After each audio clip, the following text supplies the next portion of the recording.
chance to stand in front of people and talk to them, maybe to offer an explanation to them or to inform them something, or maybe even persuade them on something. Have you ever ran for an elective seat, maybe in school as a prefect, and you had to stand in front of your fellow students and convince them to elect or vote for you? Good. So welcome, this is 101 class in session, and today we are going to talk about effective communication, and I hope you can see it's written on the board.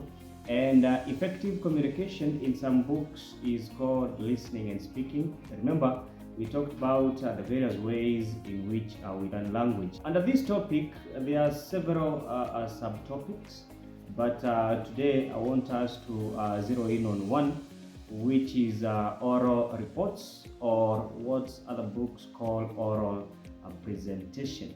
By the end of the lesson, you should be able to define what an oral report is or what an oral presentation is. Also, you should be able to point out key characteristics or key features of a good oral report or oral presentation. And finally, you should be able to prepare and present an oral report. Good. Let's begin by defining what an oral report or an oral presentation is. An oral report is a spoken presentation of information. Now, from oral, we get now spoken, because oral means anything to do with the mouth, so spoken. So you are presenting information to a group of people, or maybe to even a single person, using the word of mouth on a particular topic. And in most cases, we see these in the Senate. For example, when governors present maybe their budget or their cases, if they've been summoned by the Senate, now they present their budget, the county budget, or whatever it is that they are requested to present. So then they don't just go there and stand and start reading, like a presidential speech, word by word. No, even if they have a written material, they just look at it, then they speak. That is how an oral report should be. So we are going to talk about all that. I didn't do agriculture, right? But I would always find myself going for the Agricultural Society of Kenya showground. If you're doing agriculture, or if you're an agriculture student and you've gone for that kind of show, you understand that when you go back to school, your teacher may request you to write reports, or to write what you learned. So when you stand in front of them and speak to them about your visit to the Agricultural Society of Kenya showground, whatever you'll be giving them is an oral report or an oral presentation. Let's look at the components or the characteristics of a good oral report. What should a good oral report entail? Or what does a good oral report include? So we are going to go straight into it. And number one is that a good oral report has a clear structure. It has a clear structure, or what you may call a format. This structure is in three parts. The first part is, of course, the introduction. Then we have the body, and then we have lastly the conclusion. We are going to talk about that in detail in a jiffy. Number two is that a good oral report should have a logical flow of idea. Right? The word there is logical flow and ideas. Your ideas should flow logically. For example, if you are reporting on a journey, definitely you have to start your presentation with when and where and how the journey began. You cannot start a journey presentation from the destination, right? We start with the beginning, then we have the body, then we have the end. We call that should have the organic flow of ideas. Component or feature number three of a good oral report is that it should take care of the audience. Remember, you are presenting your oral report to an audience or to a live audience. So people are there to listen to you. They are either seated or either standing. You are speaking to people. And make sure that your presentation takes care of the audience. Your report should take care of the audience in the following ways. Number one, you should consider the age. The way you speak to elderly people is different from the way you speak to children or even the youth, isn't it? Now, even the beliefs, there are some beliefs, religious beliefs, cultural beliefs that abhor some behavior or some words or some adornment. People may lose their concentration based on how you look. So it should take care of your audience. Also research on whether the audience has knowledge of the topic that you are speaking to them about. Number four is that your oral report or oral presentation should be presented fluently and confidently. All right, that is very important, that you have to be fluent and you have to be confident. And the only way to be fluent and confident in your presentation is by preparing well and researching exhaustively to make sure that you are well versed in what you're talking about. People speak confidently when they know what they are talking about. A good oral report should make good use of both the verbal and non-verbal cues. Apart from being fluently and confidently presented, a good oral report should also be presented audibly and clearly. People should be able to hear what you're saying, and by clarity here we talk about proper pronunciation of the words, and make sure that you are audible. People can hear what you are saying. Then finally is that a good oral presentation is usually well timed. So please make sure that you speak within the stipulated time or within the given time, because if you prolong your presentation, you might bore people. If you shorten, you might miss or you might leave people hanging, because you might not really, or people may not get time to synthesize or digest what you're talking about. So those are the components of a good oral presentation or a good oral report. Good. Oral presentation or oral reporting involves two processes. It involves two main processes. Number one is preparation and number two is presentation. Let's talk about preparation. When you're preparing for an oral presentation, make sure that you follow the following rules, or we can call them steps. And number one, if you already have a topic, definitely the other thing you should do is to analyze the audience, understand your audience. You've said that you should consider their age, their beliefs, and also the knowledge of the topic. If you don't have a topic, definitely number one thing would be to settle or to select a topic, and make sure that you select a topic that you are well versed, a topic that you well understand, a topic that has a lot of information out, to make sure that you have a lot of options when it comes to giving information. Number two is that you should research on the topic. As we have said, that people speak confidently and speak well when they understand or when they know what they are talking about. So make sure that you research and have all the information required for the presentation. Then number three, make sure that in your presentation it is good to have visual aids.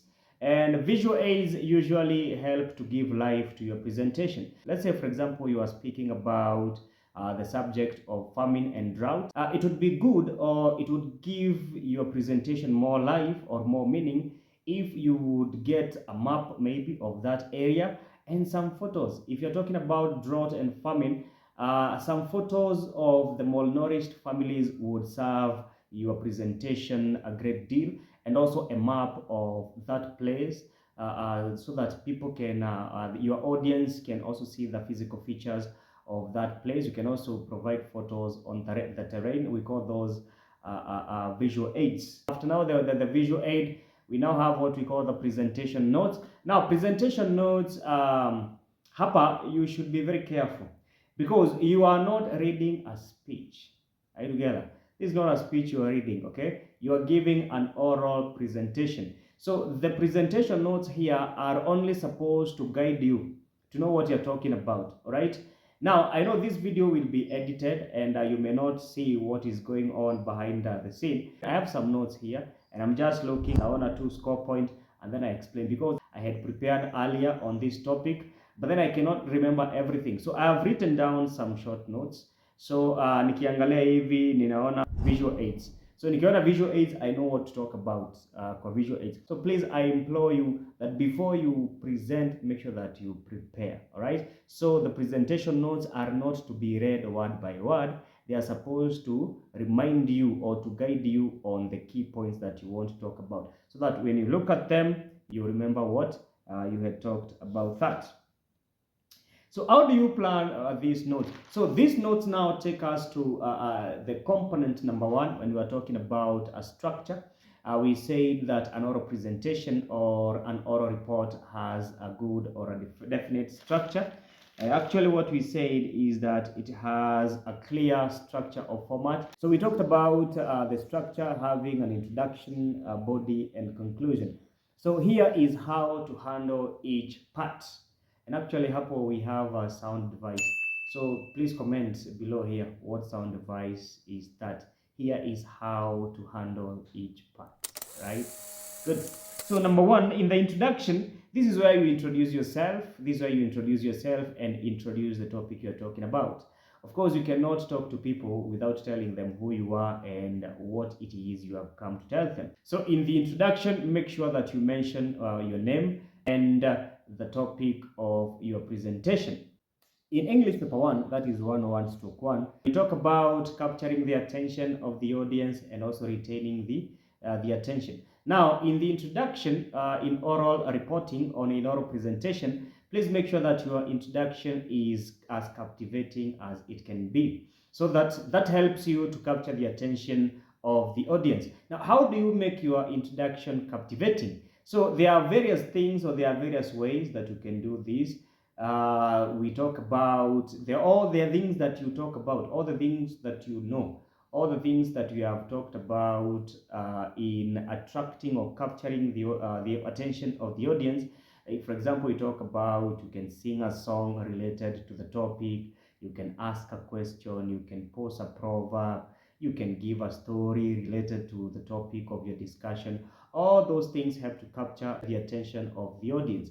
That's why we talk about captivating, capture, captivate, capture, right? So it should be captivating, it should capture the attention of the audience.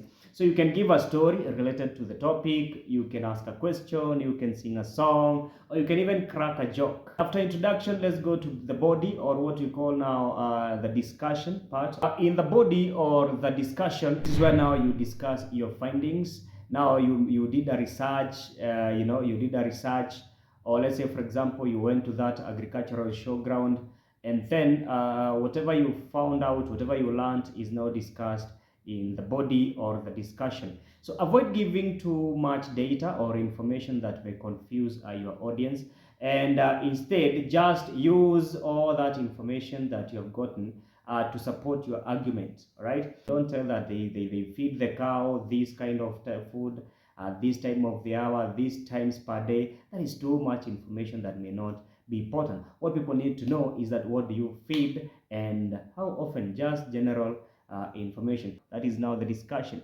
Now, when you are concluding your oral report, you should signal your audience that you are coming to an end, so that now they have what we call the cathartic that effect, that we show that now we are nearing the tail end of our presentation. So you should not end your presentation abruptly. There are some people who pray, you don't know whether the prayer is over. Yeah, so people pray, and then they pause, then you hear them say amen. And then everyone looks at each other because they are like, wow, did you just hear that? But then you should guide them. There are people who that now the prayer is coming to an end, and you hear everyone say amen. That is how a conclusion should be. A conclusion is a summary of what you have spoken about, and before you get to that, you're supposed to lead them. We call that leading. You're supposed to lead them towards the end of your presentation. Remember, you are still on the preparation. So after you've done that, you have prepared your oral report, you have looked at all those areas that we have talked about. Now please make sure that you practice and you rehearse to make sure that when you'll be performing, you will not be trembling, you'll have confidence, and you'll have fluency.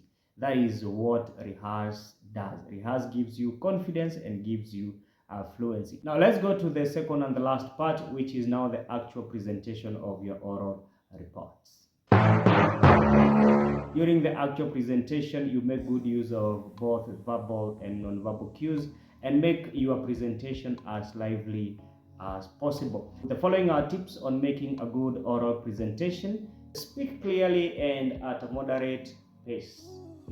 Sometimes you hear people presenting and they are rushing and they are going out of breath because they are foaming at the side of their mouth. So please make sure that you speak clearly and at a moderate pace. Also, make sure that you maintain eye contact with your audience. Most people tend to look down or at the roof or outside. Please make sure that you maintain eye contact with your audience. That shows that you are confident and that you know what you're doing. As I'm speaking, I am not speaking like this. That we should speak clearly, we should speak fluently, we should use verbal and non-verbal cues. No, you don't speak like that. You aren't a statue. So we speak using the hand gestures. My face is making some expressions. My body is moving, my head is moving. And by the way, remember, we say this is what is shaking the head and this is nodding. Yeah, nodding is affirmative, shaking is negative, isn't it? We shall talk about that later. Please avoid reading your presentation notes word for word. Remember, we said that the presentation notes are to help you remember what you are talking about. It's to help you remember how you have structured your presentation. Then finally, being nervous is natural. There's nothing wrong, there's nothing bad, there's nothing shameful about being nervous. It is as natural as it can get. But no matter how nervous you are, act and present confidently. Right? That marks the end of our lesson for today. That is effective communication, and in particular oral reports or oral presentations. Now I want to give you an example of an introduction of an oral report. Then after that, I'm going to give you some assignments, and then we are going to call it a lesson. This is an example of an introduction of an oral report. Good afternoon, ladies and gentlemen. My name is Bill, and I'm going to be talking about corruption and how it impacts governance.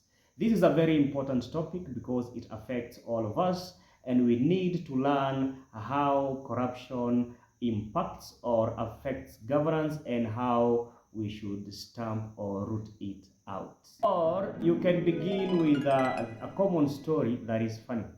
Good afternoon, ladies and gentlemen. My name is Bill, and I'm going to be talking about corruption and how it impacts governance. One day, the Japanese made a machine that was to help them catch thieves and corrupt people.